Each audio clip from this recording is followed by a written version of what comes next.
If you're a Gonzaga fan, the last few days have probably felt like a bit of an emotional roller coaster ride. It featured some loop-de-loops, but ultimately ended in what felt like a pretty intense drop. Gonzaga announced today that they will play at Pacific tomorrow and at BYU on Monday. Hardly the level of competition fans and the program hope to play this week. I want to give my thoughts on how this all shook out and also how I think there is one potential silver lining to this whole situation. Let's start with what happened with Villanova. There was a lot of talk Tuesday afternoon that a Gonzaga-Villanova game could happen due to Villanova's weekend opponent Xavier having to pause due to COVID. By the end of the night, the talk about a potential Bulldogs-Wildcats matchup was completely over. That's due to the fact that Villanova, as head coach Jay Wright stated, has an allegiance to their conference and thus had to entertain in-conference games first. Georgetown was the only option with how schedules shook out, so now that game is happening.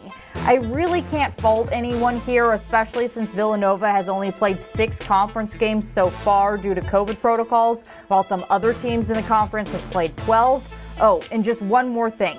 This game is a lot easier to work out TV-wise as conferences need to fulfill their contracts with networks. It's an in-conference game. It goes on Fox. Boom, done. Now, on to Houston. Oh, Houston. It's been previously reported that their game with Gonzaga was basically a done deal and then fell apart at the last second. Well, today, Houston announced that they will play Our Lady of the Lake on Saturday. Excuse me. Who? If it was a team in their conference, I'd be more understanding, but that's not what this is. Houston is playing an NAIA school that is, checks notes, 1-3 on the season. That's right, they've played 4 games in total. It's not like the Cougars are even replacing a game. They had a bye this weekend. I mean, what exactly does this team gain here?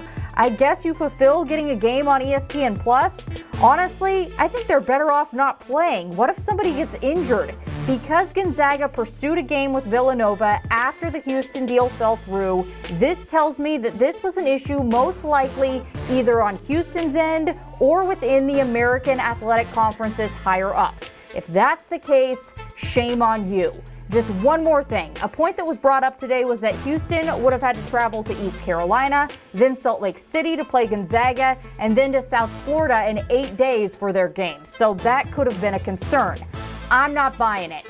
Houston knew about those other games before the Gonzaga game was on the table. If that concerned them, they would have never entertained the Gonzaga game to begin with. Okay, I'm done ranting now. Let's move on to the silver lining. Because of Gonzaga's games with Pacific and BYU getting moved up from the last week of the season to this week, that leaves the last week of Gonzaga's season open.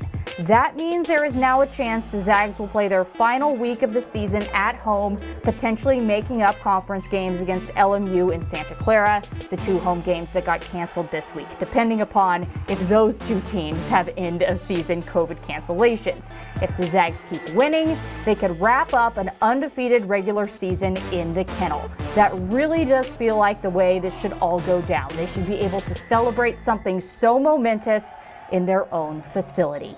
And yes, folks, that also leaves the potential for a big-time non-conference matchup in Gonzaga's final week of the season. Although, with how this roller coaster ride went, I wouldn't exactly be throwing my hands up in anticipation for round 2.